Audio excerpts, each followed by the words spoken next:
I think a lot of people actually don't know what they are selling or what they want to be selling. They're just doing it because they thought this would make sense. How much reps you have done of outreach, sales, of presentations, of proposals to be able to sign these big clients that people think, oh, that just happens for you now. The only thing you control as a small business, agency, or whatever is you can sit and outreach. Everyone thinks it's all about sales and marketing because that's like, I guess, the social media narrative. But in reality, it is about the other side. What other limiting things that are in the industry that are just simply not true that you believe? I remember my manager goes to me, every email that you write, you got to imagine this is the last email you are ever writing. So it's your best email ever. How do you keep that standard when you scale so much? Because I struggle with that. The biggest thing for an agency is to preserve what makes them successful, what's the secret thing that they're so good at, and make sure they keep doing that. Work that you shared in your program was that the culture is you as the founder and you have to be about it. I think you can only start a business that you actually have real interest in. That's what I fundamentally believe. People say agencies aren't scalable because you can scale retainers. What's the component you've had from like a rev share, profit share component to be able to have that? This is a real example. Like I had a client who was paying us $3,000 per month. They now pay us $50,000 per month. That same client. So when people think scale is like more clients, we scale by doing more for the people we're already winning with. How do you think about that evolution, right, from like an agency to moving into more into like program and info? People that are not successful, in my opinion, is because nothing of theirs is original. They're just looking at what works. Okay, what's going on? So for today's video, it's a little bit different. This is a conversation between me and Darren. He's someone who joined actually our growth accelerator here at Gemflow, and I've seen him absolutely scale his agency and his business since then. This is a conversation that me and him had for his podcast a while back. And what I've done is I've edited it down and I made it as valuable as it possibly can be. So what you got to do is sit back, enjoy, and here is a podcast episode between me and Darren, and we're talking all things business, all things agency, all things scale. Check it out. What I'd like to do is almost put together like a roadmap for people for building an online business, and also what's the reason why they're not successful. Because you're seeing the guys who are just killing it, and you're working with the guys because you've got to that point. What's the gap between those guys and everyone who's struggling to sell their first agency offer, their first program? What's the gap there? I think because from what I've seen, and I guess context is, I guess the clients I've worked with in my agency also have helped a lot of like agency founders.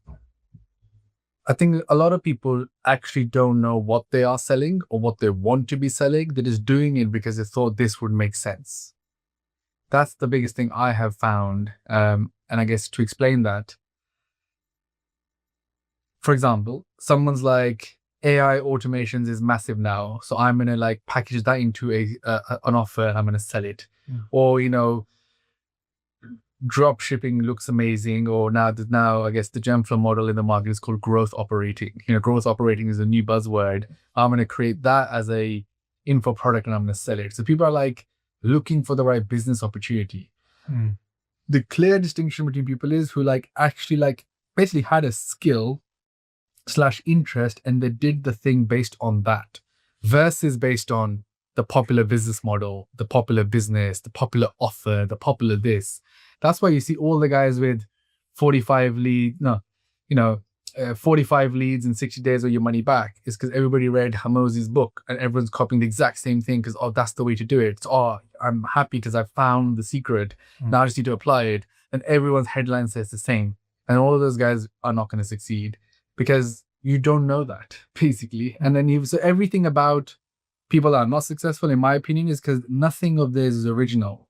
They're just looking at what works and trying to piece it together and be like, it's going to work. So they never did it for themselves before they tried to do it for other people.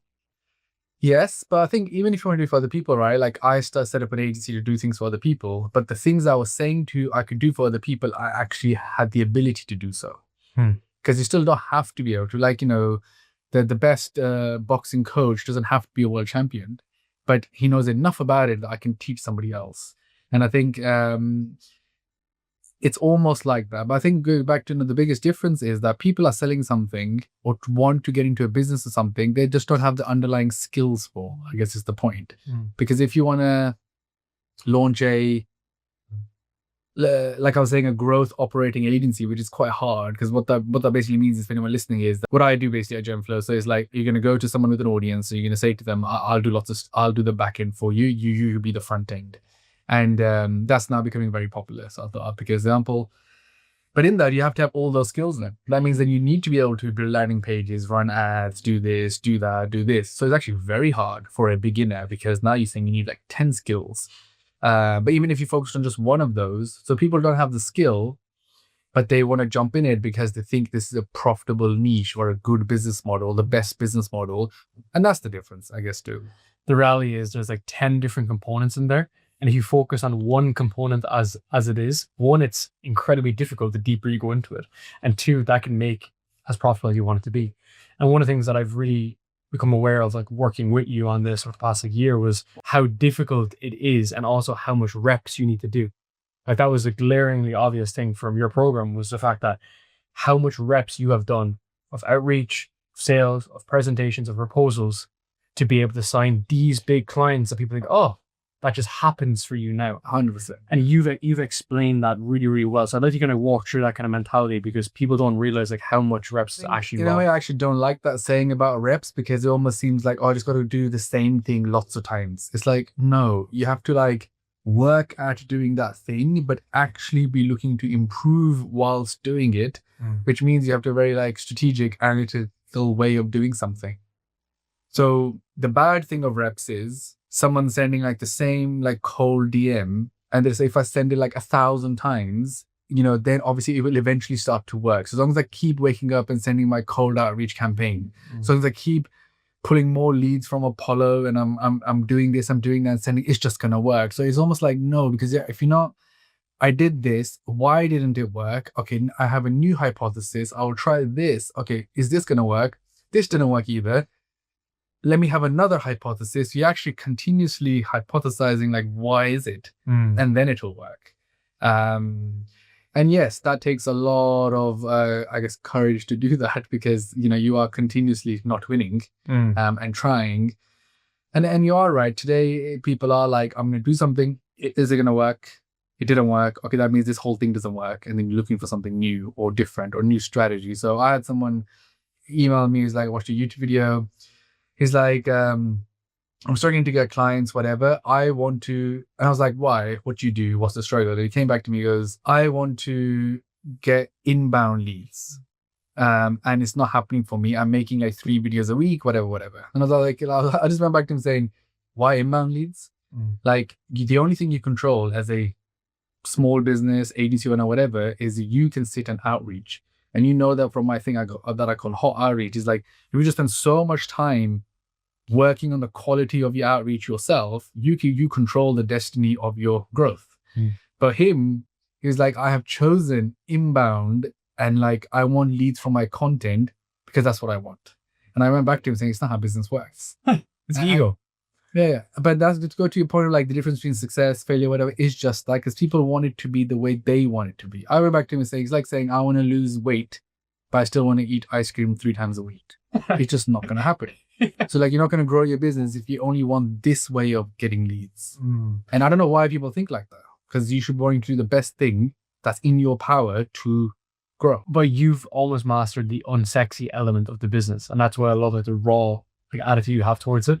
And the biggest awakening for me, the biggest unlock, was the customer success component. The least sexy part of a business, about not just getting sales, not just putting up a Stripe screenshot. Yeah. How do you actually... You know, it's funny, a lot of people have said that to me, because they think when they start an agency or a business, everyone thinks it's all about sales and marketing, because that's like, I guess, the social media narrative. But in reality, it is about the other side, and actually enjoying the other side. Like preparing for a call, getting on a call, sending the follow-up, doing this, and making sure everyone else is doing it. That is, like, I work with other agencies and they're always terrible. Like right now I have an agency I'm working with. I joined the call, no one's on it. I have to chase them for an update to them to finally send an update. And every time I work with a third-party agency is like that. I worked with a UDC agency recently. The guy's on a LinkedIn post already about how they're working with us or whatever, and they had done 0 work. And he's already trying to profit off the fact that we're working together. Then in the time frame that we worked together, they delivered us 8 pieces of content. And at the same time, my internal team were also doing it. They delivered 40 pieces of content. So like, absolutely useless agency, basically.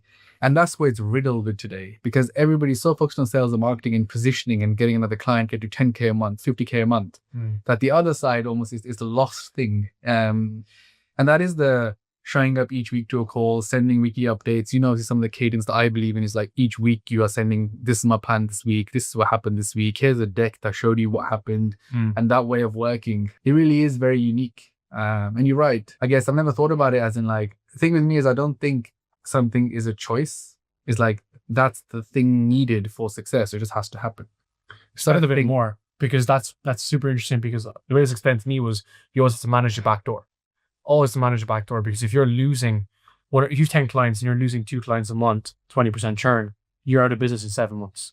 So how have you been able to almost like think about that as the highest point of like leveraging the business? Because that seems like your unique mechanism to work with creators for years. We've never lost a client that essentially what we call a mega client in our business, which is someone that's selling more than $1 million a year. We have never lost one. It was only one that like we gave notice to in like 8 years of the business. And so my earliest creators, like Grace Beverly being one of them, 2016, we still work with her. And she like last year had her biggest year with us, even though it's been like 8 years. And it is because what I was saying, which is that when I want to do something, it's very easy to sell something, right? It's very easy to position, sell. I guess know that if I was to do this, all these other things also have to happen. And hence why if you sign a client, you're going to sell this, you sell it in for a product, like the rest of it that has to happen is all equally important. And I think that's the part where people then don't do, or they think, you know, if you listen to it online, is you find other people to do it, you step away from it, don't work in the business, you can fulfill it by having third-party people.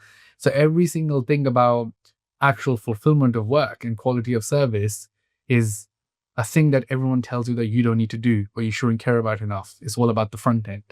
What other limiting beliefs or things that are in the industry that are just simply not true that you believe? I think one that you will find other people to fulfill your work as an agency. So I guess on the agency spectrum, it's 100% that someone else will do the fulfillment. And people massively say that your job is to bring a client in and someone else will fulfill it. When I mean someone else, they mean like hiring remote people overseas. Then it's even your team will fulfill it and you shouldn't have to do it, you shouldn't have to do that. I'm still heavily involved in the biggest things that are happening in the business. When someone says, where do you spend your time on, etc. I think it's this thinking of, I used to think, right? You work on the business, not in the business. I even say that myself. But people literally take it as a literal thing, which is, well, I shouldn't have to do this stuff now because I should be focused on growth, which means I shouldn't have to jump on a call. I shouldn't have to check something or whatever. I think that's my biggest difference in belief versus how everybody thinks. Even in the company today, $23 million last year we did. In revenue, I have a 100+ team in multiple countries or whatever. Like, it's not easy, but I still no issue being involved in absolutely any part of the business, or I'm close enough to almost every part of the business because that is the way I can actually manage it. The idea that you don't need to be working in the business. When did you develop that attitude? Because most people, when they make more money, they develop more of an ego. I think for me, it's there is a certain pride in obviously like quality of work. And I think that is where that comes from, because if I'm not across it in some capacity, if that could be the final review, it could be, it gets reviewed by somebody else and comes to me, or whatever that may be, like the different systems and things are in place. It's just that quality. Yeah. I say to people, and when I was working 10 years ago, my manager, what happened was I used to email, I worked as an accountancy firm. I sent an email to a client, and the client emailed the partner and goes to them that they don't want to work with me anymore. Obviously, because I'm like terrible, basically. And I remember my manager goes to me, every email that you write, you got to imagine this is the last email you are ever writing. So it's your best email ever. And that always stuck with me, is like every piece of work you do, you should do it to that level. Like someone's got a gun to your head. And I think that's the thing that is like, no, I don't care what the thing we're doing. Just now, I guess, as you're recording the other episode, I was just reviewing a website and they hadn't done a few things. And I literally saying to them like, no, it's not how we do stuff. So that DNA of like what makes us is the thing that is the quality driver, I think, is how I do it. How do you keep that standard when you scale so much? Because I struggle with that, which is when it's gone to multiple different parties, the original idea is difficult to bring through everyone when you have 15, 20, 25, 30 clients. I think there's a couple of things. I think one, it's I massively believe in, like, as an agency, in your culture, you should be openly saying to people, we are McDonald's. Which means that we're going to follow a way of doing something. A Big Mac tastes the same in every McDonald's. So I don't really care how you want to do this landing page. This is how we do landing pages. So your job is to make this. Yes, of course, if you want to tweak things, change things, whatever. But what naturally happens as you scale is people have their own ideas. And their own ideas will start objecting or like clashing with how you do something. It's not right or wrong. And I say this to people all the time, that especially as you hire better people, obviously they're going to come in with more experience, but more experience in their context. So you hire someone from another company, they could have made amazing landing pages too. So but that would be based on the goals and the strategy and what they were doing at that place. So it's not wrong, but we are doing things a certain way. So you need to respect that and do it our way. Add your value where you can, but you can't start suggesting a new way, a different way, whatever. So fundamentally, it's like the way you are as a business and your culture, you control that. Then you need like your senior people around you also believe that. So if you are a guy that knows about ads, and if you're like, this is the way we're going to do ads, we've got to trust that judgment and say, this is the way we do it. Instead of trying to like brainstorm other ways to do it or whatever. And then what happens is naturally you start to develop a certain way you do stuff as a business. And then you can document it, you can write it, you can make it into processes. So I think that's the way to control it. But naturally, it's tough. It's always going to be, as there's more layers, more junior people, it will start to deviate. Then I guess you just have a fine line of like what is acceptable for it to not be okay, and what things they have to be okay as per the way we do it. So the biggest thing for an agency is to preserve what makes them successful. What's the secret thing that they're so good at? And make sure they keep doing that. That for us is, for example, turning up to a call and actually having a deck to walk a client through for their update and sending that out afterwards. So there's no, well, I used to have this. People would be like, oh, I don't really need to do a deck. I'm just going to have a chat with them. I was like, no. That's not how we do stuff. This is the way we do stuff. Like, we don't really care what your preference is. Or I would have this all the time with managers. Oh, we don't like doing like morning stand-up. We'll just do what works for us. Or my team doesn't like that, I'll do this. And it's like, no. And that's where it was really tough, like 21, 22, as in the 2021, 22 years, when we did go from like 30 to 100, because I hired 60 people in 1 year. That was the hard bit, because it was very hard to manage just this thing of like, I know you are more experienced than me. I know you're like older than me. I know you worked at like other big jobs, but I need it done like this. And that was my own learning too, because initially I thought they know more, you show me how to do it. And then everything started to go wrong in the business. We had like people saying, you're going on holiday, turn your phone off. And I was like, no, we can't do that. In our business, we are on, because our creators work all time zones, all this, all that. We're online business. What if something goes wrong? We have to be online, like actually visible. You can't be a client-facing person and be dead to the world. It's not possible. So right now in our staff handbook and everything, it says that, all year round, even if you're on holiday, no one's asking you to work, but you can't be like not cognizant of your clients. So if you have had a message, had a live situation even this week, like Mike, who the guy that manages Mike's business, he's off on holiday. But even then, like obviously something has happened. So Mike's like messaged him. Obviously he's on holiday, but then he's messaged in that internal Slack saying, hey, FYI on this, because he still has to be aware of the fact that he's essentially managing clients. He's responsible. So you never like off. So like lots of these things ultimately comes down to your culture and how you are and being upfront with it. What I loved from a lot of your work that you shared in your program was that the culture is you as the founder, and you have to be about it. Yeah. And I've told hundreds of people that line. That like fucking stuck with me, man. Can you explain that concept? Because again, people are setting offers for nail salons, they're not even getting their nails done, right? The way you explained that, you have to be about that thing. And I think choosing. I think you can only start a business that you actually have real interest in. That's what I fundamentally believe, and that's where people are saying, "What's the secret to scaling to 20 million plus a year?" You're doing the thing that you actually either have been a consumer of, or like how to physically do it itself. By consumer of is like then what the industry is and how it works and whatever, because you've been in it. So yeah, when someone's doing lead gen for salons in some place, it's just never going to work because you probably don't even know sales. And then how are you going to help sell for a salon somewhere like you don't even know their business inside out, or that industry or this, or you have no interest in it?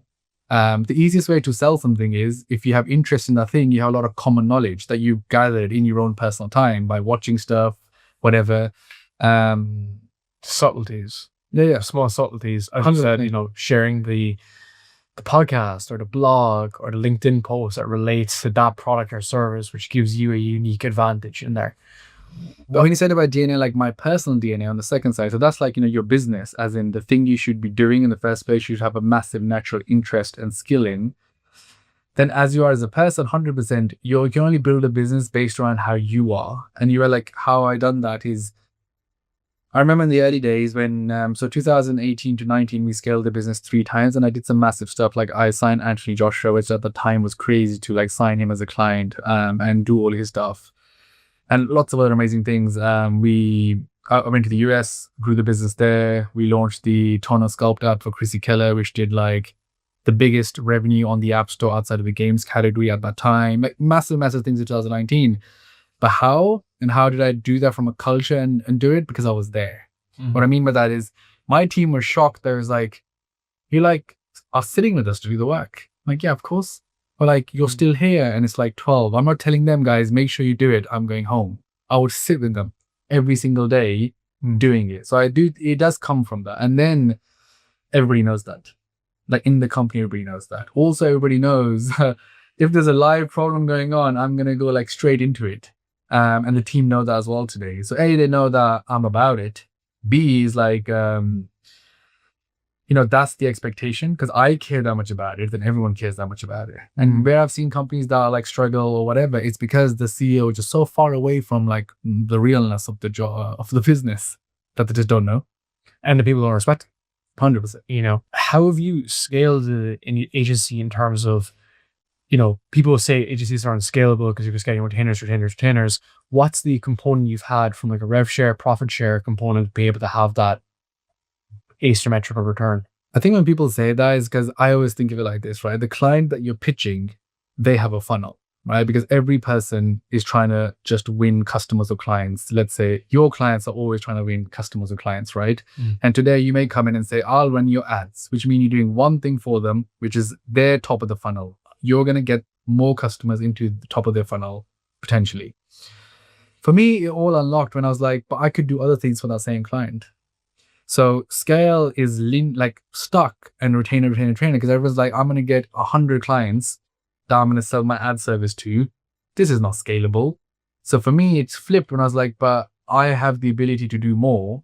So I'll do ads for them, but I'll also do content for them. Well, I can also do this for them because I'm the same person. So it's like, because if you think of it as a funnel, right? So let's say in this example, paid ads for whatever reason is like top of the funnel, but I could do e-com for them because if I'm sending them the traffic, maybe that's an opportunity. So how I designed my agency was that I want to be full stack to someone's funnel. So I can do everything you need to go from driving the traffic to making the sale to retaining the customer. Now, this is a real example. Like I had a client who was paying us $3,000 per month. They now pay us $50,000 per month. That same client. So when people think scale is like more clients, we scale by doing more for the people we're already winning with. So I scaled the revenue and that opened up more services naturally because you have to learn and obviously build the departments to do that. So almost had like how we've always done stuff. And this is advice to anyone is like, do something new for an existing client because then you can prove that you can do it and win. And then you'll be able to then offer that to other people. That's a huge unlock. That's a huge perspective shift. I guess the feedback on that is, how is that not niche hopping, but diverting focus from the main vessel? Let's say if your main vessel initially was ads. Yeah. How do you construct that for someone so that they don't go off and do a lot of random shit? It isn't though. I think that's where I guess my beliefs versus the market is just different because people tell you like, yeah, you have to like pick one service, one niche equals agency, right? I've just never thought that because I've never had that in my head. So I never followed it. Because what I've always done is I always think of it in full perspective. If I'm running ads for somebody, if I don't care about how their landing page and website is, if I don't care about the conversion, if I don't care about this, my ad service is only ever going to go so far, right? Because that's the full spectrum. Why are they paying me for ads? Because they want me trying to sell stuff for them. If the rest of this funnel is terrible, we're just never going to win in reality, right? At some point, it's never going to win.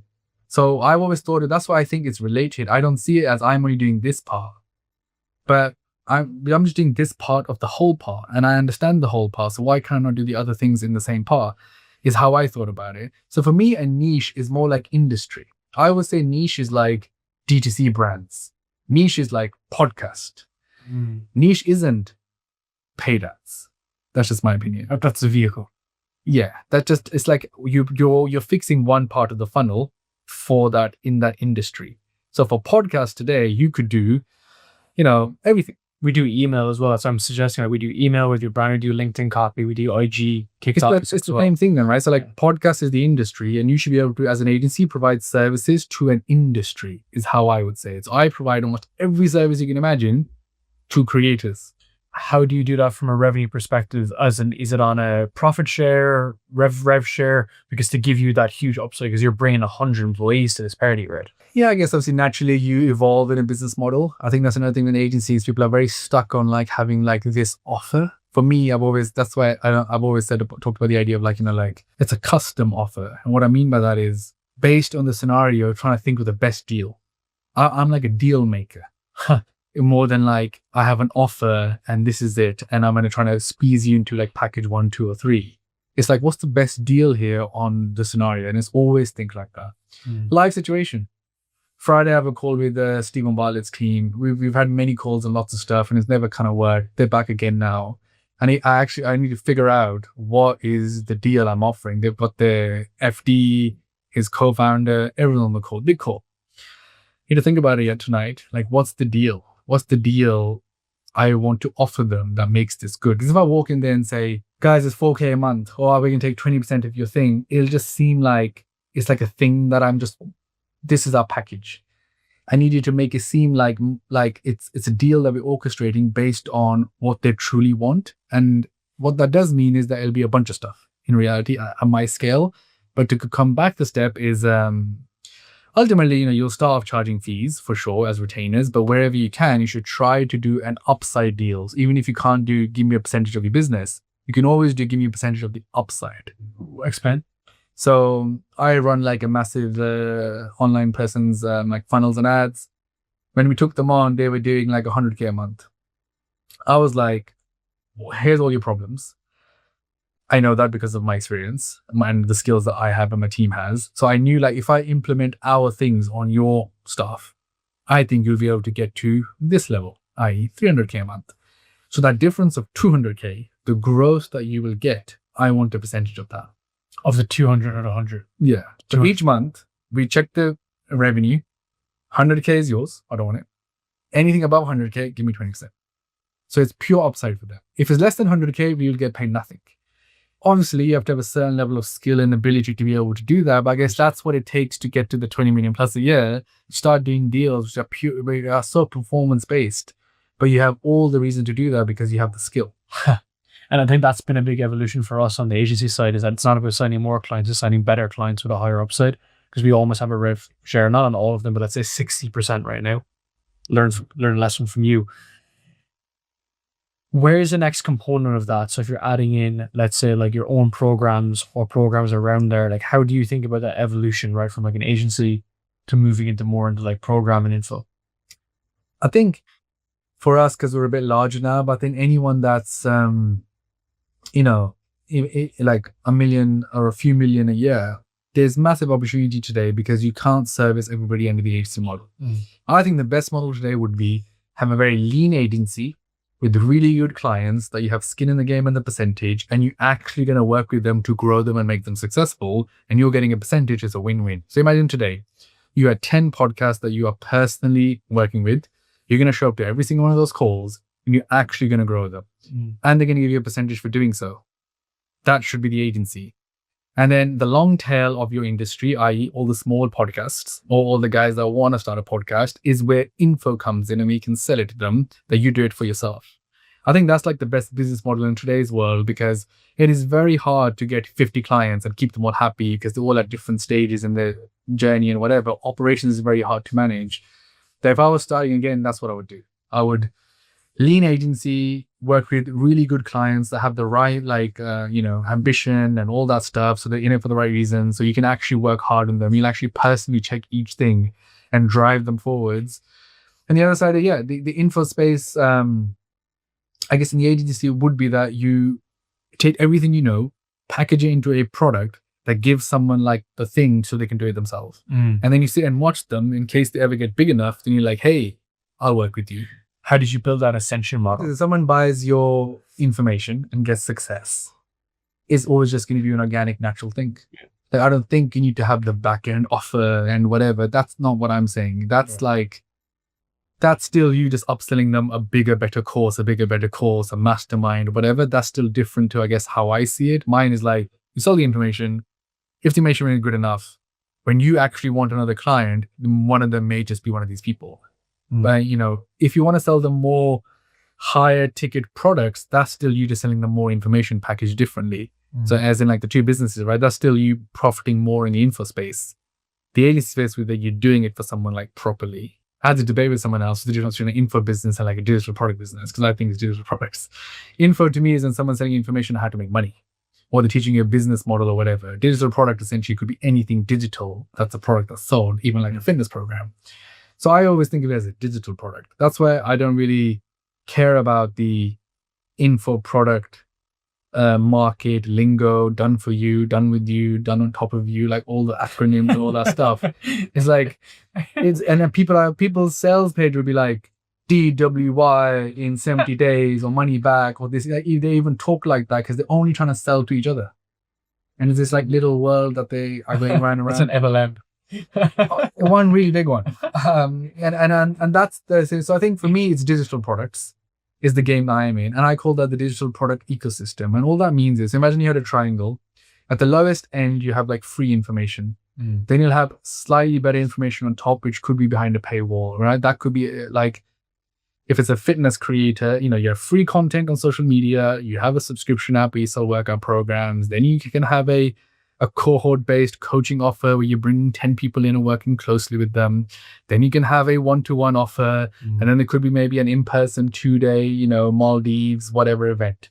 And that's why I call it digital product ecosystem, meaning that you have products throughout the thing for different people in your audience, essentially. And that's where we find success, that if I enter a business, I'm like, okay, what are all the different problems your world is having? How do we create products for all those different people? And it could be separate small products. It could be one big product, could be this. And I think that is the art of info product thing. And I guess where I think it's a bit off today in the world is that most people will try to just create this one like amazing product and trying to sell that at the highest price possible because they know they'll be able to convert the least amount of people. So your return is the highest, right? So if I say, we help you start a drop shipping store and get to 100K or your money back, in 6 months, right? You'll see this everywhere on social media. And how much the price? 12K, right? Because you just need to convince 10 people to make 100 grand. So it's just like, that's basically the wrong way to do it. And from my experience of being in this industry.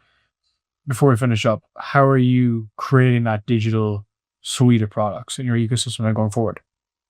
In terms of what's your next step, even for GenFlow?